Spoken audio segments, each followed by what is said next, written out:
Hey guys, I'm Fox with Foxtail Games, and I'm a PC gamer. But keep in mind, I'm also a console gamer. Not only do I own a powerful gaming PC and absolutely love playing games on it, but I also currently own a Nintendo Wii, an Xbox 360, a PS3, a PS2, a GameCube, an Xbox Original, a Super Nintendo, a PSP, a DS, a 3DS, and the list actually goes on. I even own the Ouya. The point of me telling you this is to make clear that I'm certainly no fanboy of either side. I can see the benefits and the advantages and the disadvantages of each one. But make no mistake, my love for gaming is not 100% equal. Yes, I have a preference, ladies and gentlemen. I have a favorite child, and her name is Nemesis. That's the name I gave to my current gaming PC. And yes, some PC gamers actually name their PC. But hey, it's like a car, okay guys? We build it from scratch, and we put all this love and this labor into it, and sweat and tears, obviously not literally. And we put all this work in building it up, and then upgrading it, you get this personal attachment to your PC. But at the same time, there's a lot of misinformation out there. You'll hear a lot of myths get thrown around. People will say things like, oh, PC gaming, that's great, but I don't have $2,000 to spend. And obviously you don't need anywhere near $2,000. But those kind of myths are all over the place. Why? I don't know. Maybe it's console fanboys just trying to make PC gamers feel like they're inferior, or try to convince console gamers not to go over to, quote, the dark side of PC gaming.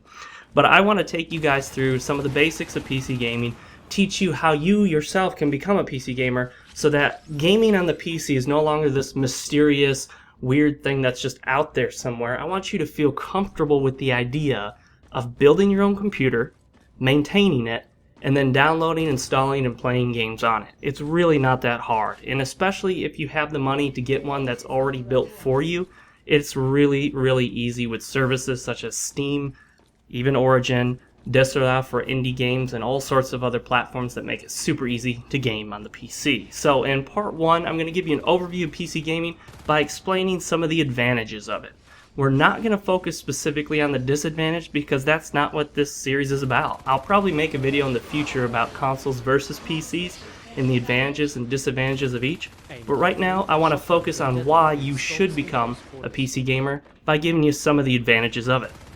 And before we get into the advantages, I want to talk to those of you who are thinking right now in your head, you know what, Fox? Yeah, PC gaming sounds really great. I like the idea of having the awesome graphics and all the additional features and advantages you're about to talk about. But I really like the console experience. I really love being able to kick back on the couch, put my feet up on, the coffee table, and just put a controller in my hand and play. I don't want to sit at a computer desk with a computer chair and use a mouse and a keyboard. And yes, I know you can use a controller, but you're still stuck, at that computer desk. Well, I want to show you this video to let you know that, you know what, guys? No, you're not stuck at a computer desk. Watch this. Hey guys, I want to show you that this is my computer in my computer room. Basically, I do most of my recording in here. This room is specifically for my computer. It's got a big L-shaped desk. I've got a secondary computer for other stuff like looking up walkthroughs and information while playing games.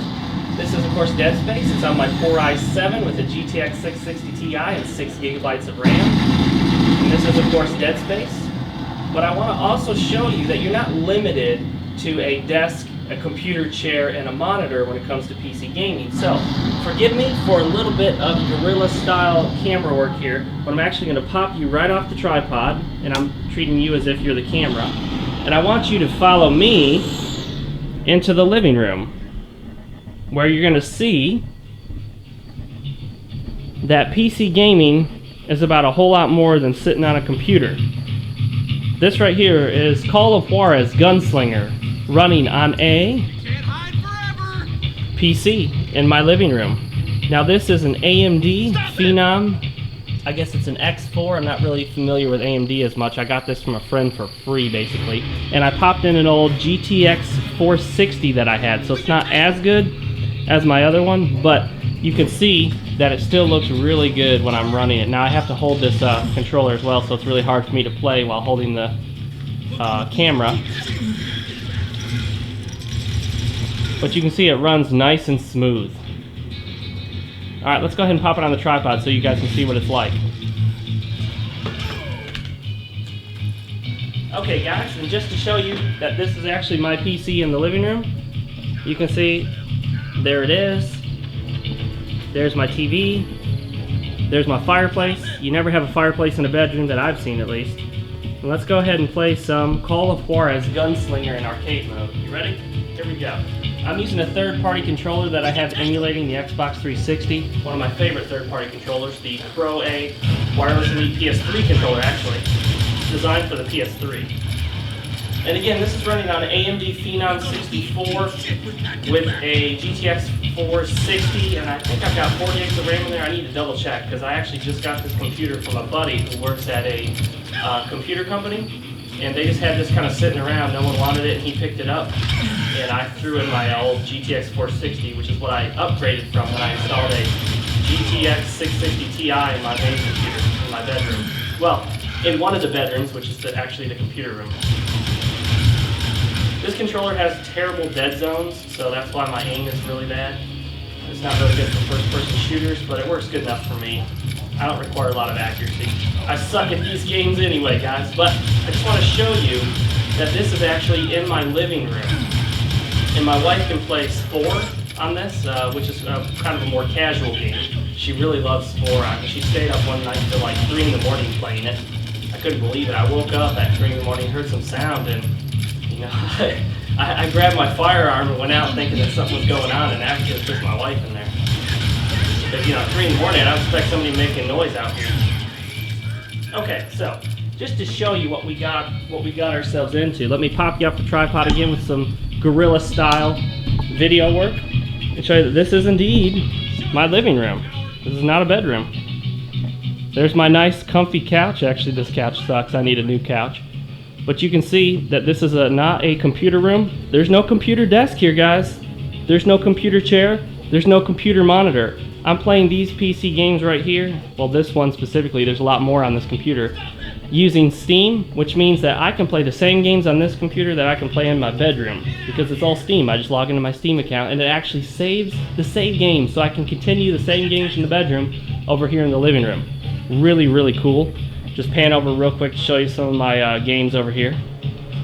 And to prove to you that this is just as convenient as console gaming in many ways, I want to show you that actually this is where my consoles are hooked up. There's an Xbox 360, a PlayStation 3. See if I can get the, there we go, some nice exposure to show you. An original Xbox, my Nintendo Wii, the Ouya. And over here I pulled these out of the closet just for you. So you can see I do have a Super Nintendo and a GameCube. No reason to have the GameCube out. I basically emulate GameCube and Wii on my PC, but I can also play GameCube over there on my Nintendo Wii. So as you guys can see, there's all my console controllers. And of course, the controller I use for my PC, which also works for the PlayStation 3. Really cool to be able to game on the PC. You can do it in the living room just like a console, or you can do it in a computer room on a computer desk. Now I also want to show you Steam's big picture mode to show you how convenient it can be to use just a controller without a keyboard and mouse. Hey guys, now we're in Steam's big picture mode, which is basically meant to emulate the experience you would get on a console. And it's really not that different, because remember guys, consoles are just specialized computers to do one particular task really well, and that's gaming.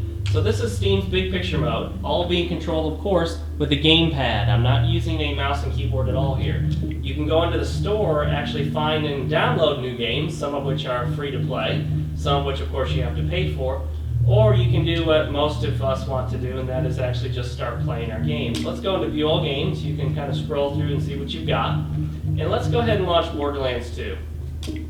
We've already seen Call of Juarez. Let's play something you guys haven't seen yet. So we're launching Borderlands 2, and again, it's that console type experience. You basically launch Borderlands 2 similar to the way you launch it on a Xbox 360 or PS3. The Steam community. So of course you can also access the Steam community by hitting that button right there. Using my gamepad, I can hit basically what's the home button, and I can access community stuff, which includes voice chat or see if friends are online. And of course, yes, there's a friends list just like on Xbox Live or PlayStation Network. And we can also do a lot of voice chat. And text chat. Text chat is really convenient on the PC, of course, because everybody's got a keyboard. So everyone can chat it up really fast typing on their keyboard, whereas with PSN, PlayStation Network, or with Xbox Live, if they don't have a headset, they're going to be typing really, really slow. Alright, so let's go ahead and select a character. Let's pick my level 8. And let's get started.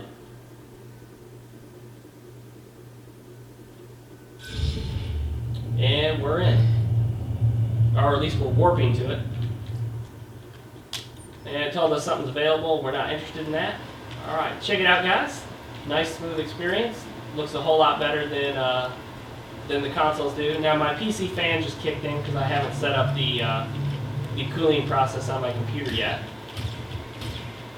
I've got the volume turned low so you can hear me better, but again, really cool experience being able to play this sitting in my living room, kicking it on the couch. Steam big picture mode, making it feel like a console. Oh, just about took a nice hit right there. An adult bullymong is coming at me. Oh, this guy's taking so many hits. And I don't know how to play this anymore, it's been a while. Alright, well anyway guys, just wanted to show you that big picture mode can make it look and feel just like a console experience. Let's see if we can go ahead and hit him with the melee. Yeah, that was a bad idea. Alright guys, we'll kick it out of this for now. Advantage number 1, graphics. Yes, it's the most cliche, the most commonly referred to strength of the PC platform, superior graphics. If you know anything about PC hardware, then you know that no matter how good a console is, it just will never be able to compete with even a mid-range gaming PC. There are a lot of reasons for this, but part of it is the life cycle of consoles and gaming hardware. As soon as a console is released, the hardware is already quite a few steps behind current generation mid-range gaming PCs. Notice I said mid-range, guys, not top of the line. That's important to know. No, graphics aren't everything, and yes, games can be awesome without super graphics. But make no mistake, when you can play the same awesome game that you're playing on a console, on a PC, but do it with a superior visual experience, why not?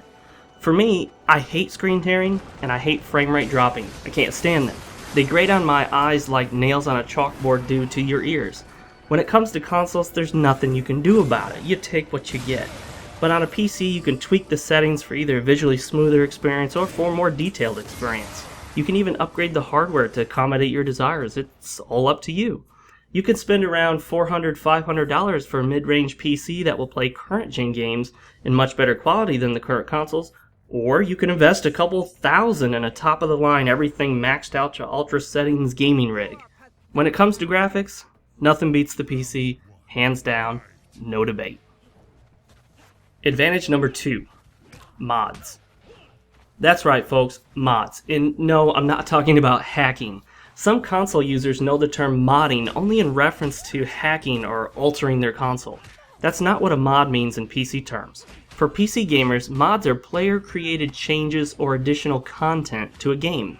They include, but are not limited to, additional weapons, armor, monsters, added levels, new storylines, new characters, added functionality, additional difficulty modes, modified textures or character models, or even adult-themed versions of the game. Yes, players have done just about anything and everything with mods. You know the game Little Big Planet on the PS3, where players can create their own levels? Imagine it kind of like that, but on a much more epic scale, encompassing the ability to change a game so radically as to almost not even recognize it. In fact, players have even made nearly complete playable versions of The Elder Scrolls III Morrowind using the Oblivion game engine and also using the Skyrim game engine. Modding communities are huge, detailed, and are constantly growing and evolving. Developers even release modding tools for their games, making it easier for modders to do their thing and have it be official. Mods. They're what's for dinner. Advantage number 3. Control options. This is somewhat of a minor point depending on who you are and your preferences, but it's an awesome one for me.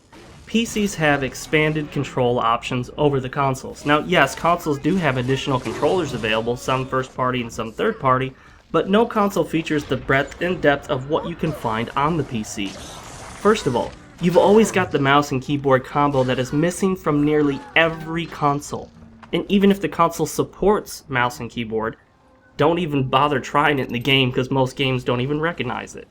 Then you have gamepads, and boy do you have tons of them on the PC. My favorite is the Xbox 360 controller for Windows, which is the exact same thing as the 360 controller for the 360. You just need a wireless receiver. You can also hook up and use the PlayStation 3 controller and just about anything else you could think of.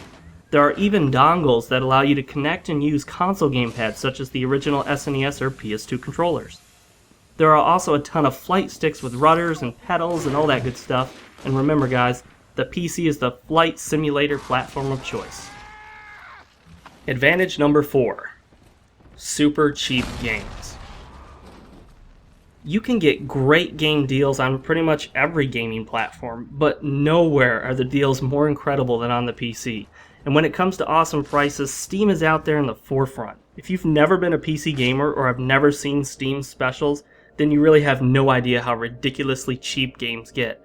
When Darksiders 2 was still retailing used in stores for $45 to $50, Steam featured Darksiders 1 and 2 together as a bundle for $20. When many new games are only a month or two old, you can find them for a fraction of the cost of buying them on the console. While console digital downloads hover in the $20 to $40 range, the same Steam games often sell for $5 to $20. I've picked up numerous AAA titles within 2 to 3 months of their release for $15, $10, or even $5. You will even see entire series of games bundled together selling for less than what you'd pay to buy even one of them on the console used. And this is just Steam. Amazon, Good Old Games, Origin, they all run their own sales. I picked up The Witcher 2 just recently for $5. I mean, you just can't beat the PC for super good game deals, and that's even compared to used games on the consoles. Alright guys, well that's going to be the end of part 1, and I will catch you guys in part 2, where we help you to become more comfortable with the idea of becoming a PC gamer for yourself. I'll see you next time, and as always, rate, comment, and subscribe.